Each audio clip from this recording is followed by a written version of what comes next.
اس episode کی شروعات میں ہم دیکھتے ہیں ادرنی میں گلشا باہر سے کہتی ہے ہم نے اتنے کم وقت میں 100 زینے اور 1000 میانیں بنائیں اور جھنڈے بھی بنائے جا رہے ہیں۔ تو باہر کہتی ہے ماشاءاللہ ہماری خواتین بہت محنت سے کام کر رہی ہیں، حرم میں کوششوں کو ہمارے سلطان کی طرف سے سراہا جائے گا۔ اس کے ساتھ ہی گلشا جیسے ہی اٹھ کر آگے بڑھتی ہے تو اسے پیٹ میں تکلیف محسوس ہوتی ہے۔ یہ دیکھ کر باہر اس کے پاس آ کر اس کا حال احوال پوچھتی ہے تو گلشا کہتی ہے میں ٹھیک ہوں، مگر ایک بار پھر اسے شدید تکلیف ہوتی ہے اور وہ کہتی ہے باہر وقت آ گیا ہے۔ اسے تکلیف میں دیکھ کر باہر چلاتے ہوئے خواتین سے کہتی ہے جلدی سے طبیبہ کو بلاؤ۔ ادھر کالے چوغے میں ملبوس زگنوس پاشا ایک سرائے میں جا پہنچتے ہیں اور وہاں پہ پہلے سے موجود دمیتری کے پاس جا بیٹھتے ہیں۔ دمیتری ان سے پوچھتا ہے تم نے مجھے کیوں بلایا؟ تو زگنوس پاشا کہتے ہیں آپ کی زندگی ہماری مقروض ہے، میں نے سوچا کہ آپ اس کی قیمت ادا کرنا چاہیں گے۔ جب شہنشاہ نے قسطنطنیہ سے نوترس کو جلا وطن کیا تب اس نے تمہارے پاس پناہ لی تو اس نے موریا کو کیوں چھوڑا؟ تو دمیتری کہتا ہے یہ بازنطین کا مسئلہ ہے، آپ کا اس سے کوئی تعلق نہیں۔ جواباً زگنوس پاشا کہتے ہیں نوترس جیسے شخص کا آپ کو دھوکہ دینے کی کوئی وجہ تو ہونی چاہیے، آپ اس شخص کا دفاع نہیں کریں گے جس نے آپ کو چھوڑا۔ اس طرح ایک اکیلا تاجر جو بیوروکریٹ ہونے کا بہانہ کرتا ہے نا؟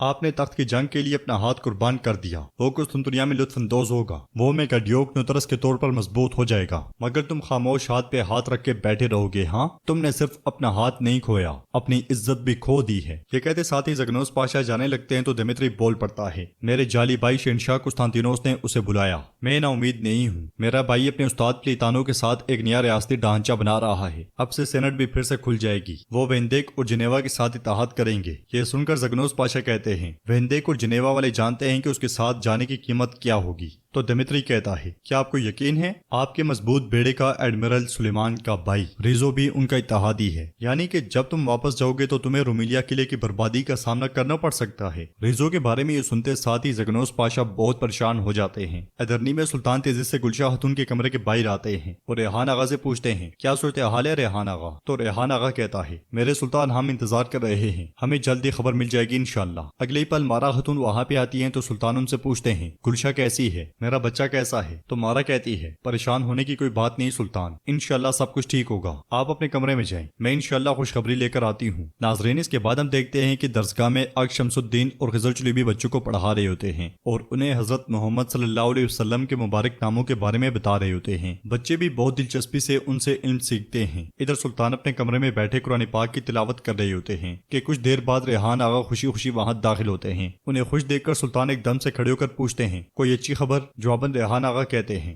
اس سے اچھی خبر تو جنت کی نوید سنانے کے علاوہ اور کوئی نہیں ہو سکتی، جناب رب العالمین نے آل عثمان کو ایک اور شہزادے سے نوازا ہے۔ یہ سن کر سلطان بہت زیادہ خوش ہوتے ہیں اور سونے کی ایک تھیلی ریحان آغا کے ہاتھ میں رکھنے کے بعد آگے بڑھتے ہیں۔ اس لیے میں مارا خاتون شہزادے کو لے کر وہاں آتی ہیں اور سلطان کو مبارکباد دیتے ہوئے شہزادہ انہیں تھما دیتی ہیں۔ سلطان شہزادے سے پیار کرتے ہوئے کہتے ہیں ہمارے عظیم پیغمبر صلی اللہ علیہ وسلم کے نام پر تمہارا نام مصطفیٰ رکھتا ہوں، اپنے بابا کے بہادر ساتھی بنو مصطفیٰ، اپنی ماں کی آنکھوں کی روشنی بنو مصطفیٰ، خوش آمدید خوش آمدید، تم اپنے بابا اور اپنی سرزمین کے لیے امن کا باعث بنو۔ ساتھ ہی سلطان مصطفیٰ کے کان میں اذان دینے لگ جاتے ہیں۔ ادھر کنجیوں کے ٹھکانے میں سپاہی مشقوں میں مصروف ہوتے ہیں۔ بالیبے کے سامنے حسن اور سلطوق تیر نشانے پر مار رہے ہوتے ہیں اور سلطوق جلدی سے 2 تیر پھینکتے ہوئے کہتا ہے میری طرف دیکھو، جب تک تم نے 1 تیر پھینکا میں نے 2 پھینک دیے، مگر دوسری مرتبہ سلطوق کے تیر کھینچنے سے پہلے ہی حسن تیر چھوڑ دیتا ہے اور سلطوق کی جانب دیکھتے ہوئے کہتا ہے کیا ہوا سلطوق بے؟ جواباً سلطوق کہتا ہے ماشاءاللہ ماشاءاللہ۔ اس لیے میں زگنوس پاشا سپاہیوں کے ساتھ وہاں پہنچتے ہیں اور تیزی سے بالیبے کے پاس آ کر کہتے ہیں بالیبے یہ سلطان کا فرمان ہے، وہ چاہتے ہیں کہ آپ ریزو کے پیچھے جائیں، وہ قسطنطینوس کے ساتھ مل کر ہمارے خلاف منصوبہ بندی کر رہا ہے، باقی آپ اسے پکڑنے کے بعد جان جائیں گے، اسے گرفتار کر کے لے آئیں۔ پھر آہستگی سے کہتے ہیں